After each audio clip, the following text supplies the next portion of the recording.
आज तक बीजेपी का जो अस्तित्व बना हुआ है वो डर से तो बना हुआ है। बीजेपी का जो एक बनाया हुआ एक षड्यंत्र है, जाल है, उस जाल को, उस माया जाल को देश की जनता समझने में भले ही थोड़ी देरी कर रही हो। जिन लोगों की डिग्रियां फर्जी हैं, मोदी जी आज तक एमए की डिग्री नहीं दे पाए और स्मृति ईरानी 12वीं पास की भी डिग्री नहीं दे पा रही है, तो क्या है वो, कितने आप देखेंगे पूरी बीजेपी में मूर्खों की तादाद भरी हुई है, पढ़े लिखे लोग नहीं है ज्यादा।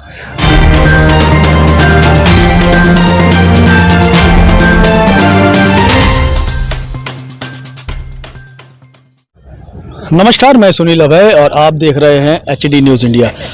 राहुल गांधी जी जो कि कांग्रेस के अध्यक्ष हैं, उनको ईडी ने लगातार 2 दिन से पूछताछ के नाम पर अरेस्ट किया हुआ है।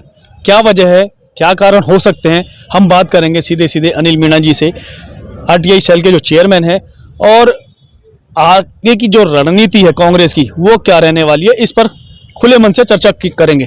मीणा जी, क्या लगता है कि आपको जिस तरीके से राहुल गांधी जी को 2 दिन से अरेस्ट किया है ईडी ने, ये तो आप देख रहे हैं कि पूरा देश देख रहा है। ईडी की पूछताछ के बहाने राहुल गांधी जी को पिछले 3 दिनों से इस पूछताछ में परेशान किया जा रहा है। जो काम आधे घंटे में पूछताछ का कम संपन्न हो सकता है, उसमें आपको रात के 11 बजे तक आप राहुल गांधी जी को बिठा कर रखे हुए हैं और 3 दिनों से ये सिलसिला चल रहा है। मंशा क्या हो सकती है? मंशा यही है कि आने वाले चुनाव हैं गुजरात, मोदी जी चाहते हैं कि किसी तरह से उनसे निकले नहीं। गुजरात में वो फिर से अपनी बादशाहत चाहते हैं और अपनी सत्ता को बरकरार रखने के लिए इस तरह की साजिशें वो रच रहे हैं कि अब देश की जनता उनसे सवाल पूछ रही है कि देश में चारों तरफ अर्थव्यवस्था जो है पूरी तरह से पटरी पे उतर चुकी है और मंदी का दौर पूरे देश में चल रहा है, बेरोजगारी चरम सीमा पर है। देश का युवा पिछले कई सालों से जो वैकेंसियों पर नोटिफिकेशन रोजगार के लिए विज्ञप्तियां नहीं आई हैं, उसको लेकर युवा परेशान है, देश के माता पिता परेशान हैं अपने बच्चों का भविष्य बिगड़ते हुए देखकर। अब सरकार किसी तरह ध्यान भटकाने के लिए कभी हमारे सामने धर्म के नाम पे डिबेट का विषय बनाती है, कभी लव जिहाद के नाम पे, कभी किसान मूवमेंट के नाम पर लोगों का ध्यान भटका दिया। अब एक ईडी के माध्यम से लोगों का ध्यान भटकाकर देश में ये दिखाना चाहते हैं कि देश की और कोई समस्या नहीं है, ईडी है, धर्म के नाम पर ये है। ये बहुत ही लोकतंत्र के साथ जो उन्होंने खिलवाड़ कर रहे हैं, संवैधानिक संस्थाओं के साथ जो एक गुलाम बनाने का जो षड्यंत्र इन्होंने शुरू किया है, न्याय व्यवस्था से कभी भी नोटिस निकलवा देते हैं। आपको लगता नहीं है कि ये जो प्रक्रिया जो है कांग्रेस ने शुरू की थी और अब उन पर भारी पड़ रही है? क्योंकि एक जमाने में देखा गया था कि इन्हीं सब तंत्रों का इस्तेमाल करके कई पार्टियों के जो मुखिया है उनको भी घेरने की कोशिश की गई थी कांग्रेस के द्वारा। अब वही काम बीजेपी कर रही है, तो क्यों बुरा लग रहा है? कांग्रेस ने कभी ऐसा नहीं किया। आप इतिहास उठा के देखिए, किसी को भी ईडी के नाम से परेशान नहीं किया।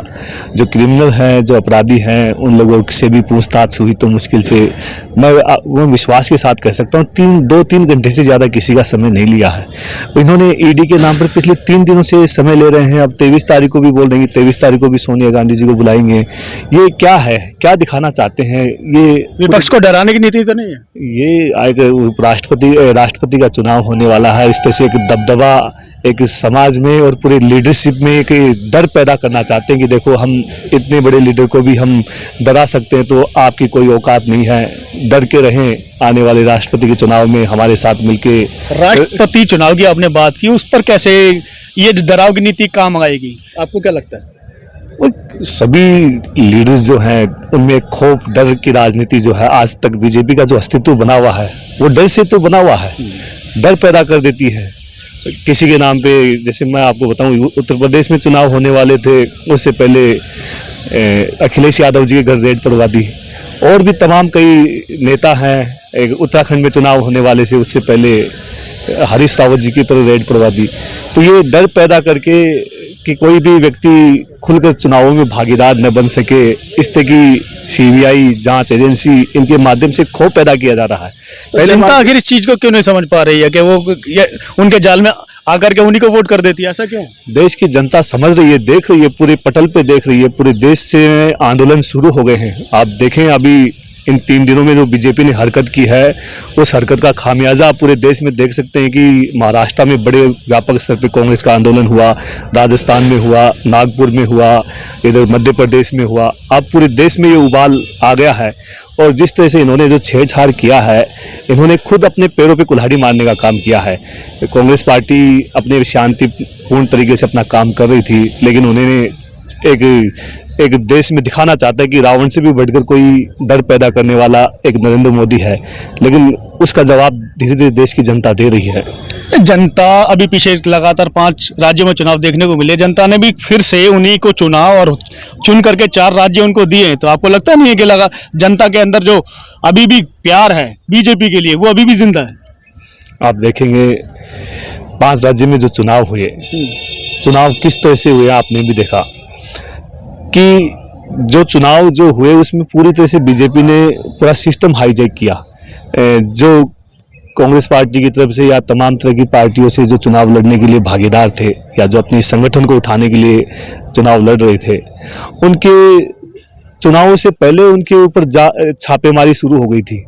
अब अखिलेश यादव के घर देखो, उनके ऊपर छापेमारी शुरू हो गई। कांग्रेस के कई फिर भी वो चुन के आए।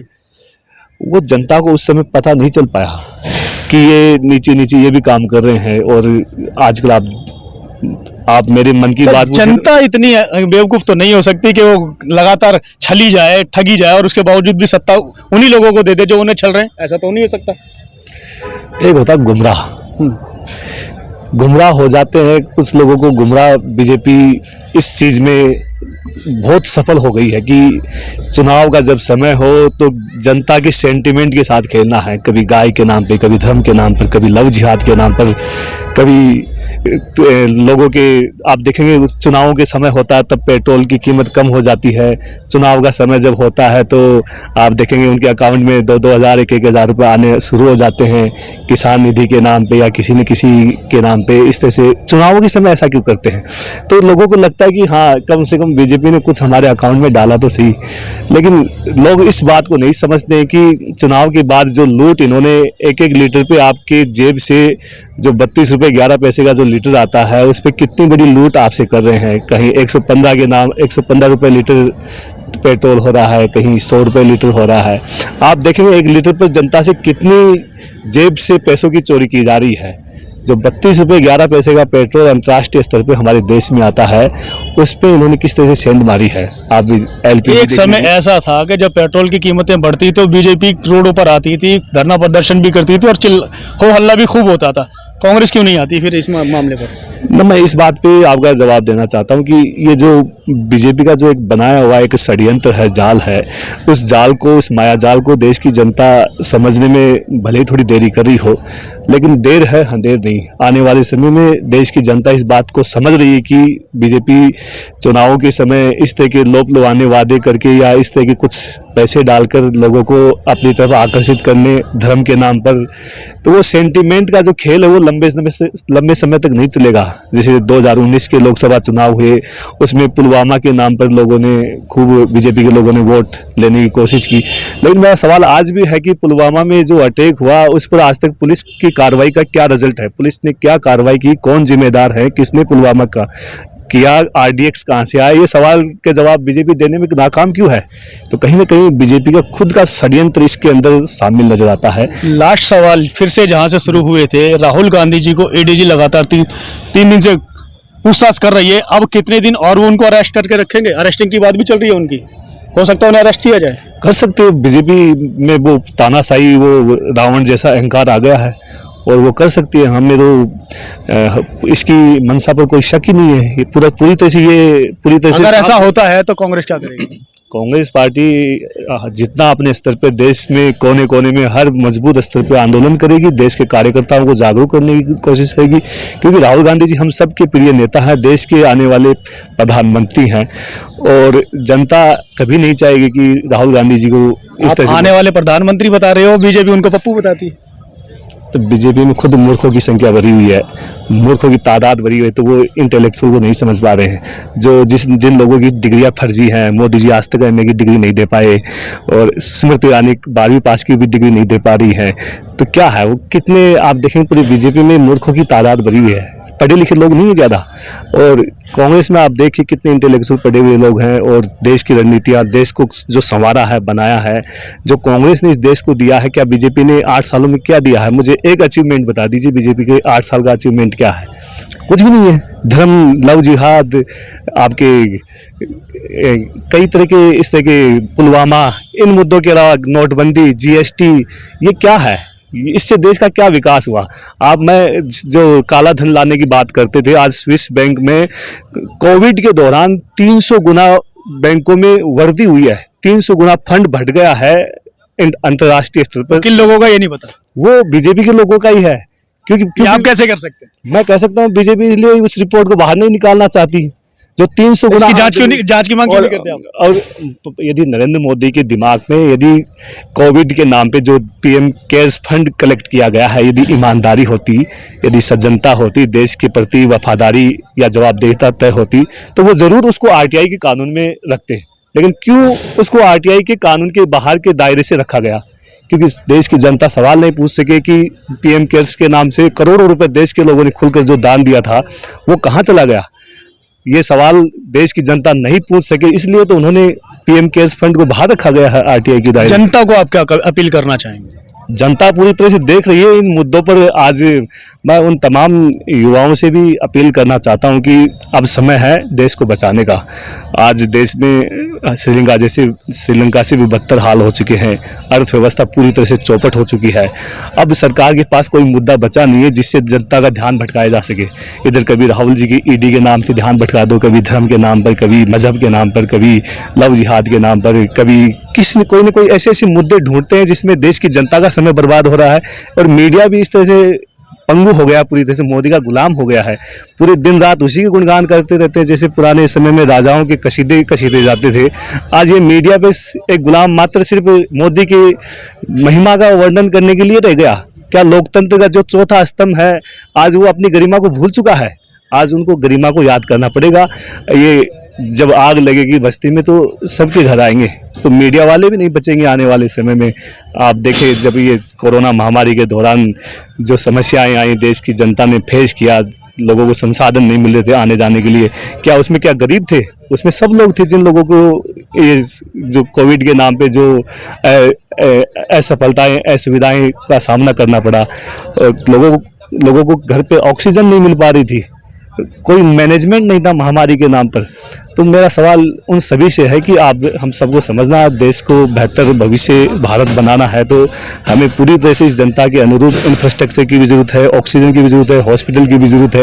ये चीज़ हमारी बेसिक होनी चाहिए, न कि धर्म, मजहब, ये लव जिहाद, ये गाय की बात करते हैं। गाय की मीट में 16,000 टन की बढ़ोतरी हुई है मांस के निर्यात में। एक तरफ गाय को माता कहते हैं, दूसरी तरफ आपकी सरकार के रहने के बाद गाय की माता को काट कर विदेशों में निर्यात किया जा रहा है, जिसमें निर्यात में 16,000 करोड़ टन मीट की बढ़ोतरी हुई है।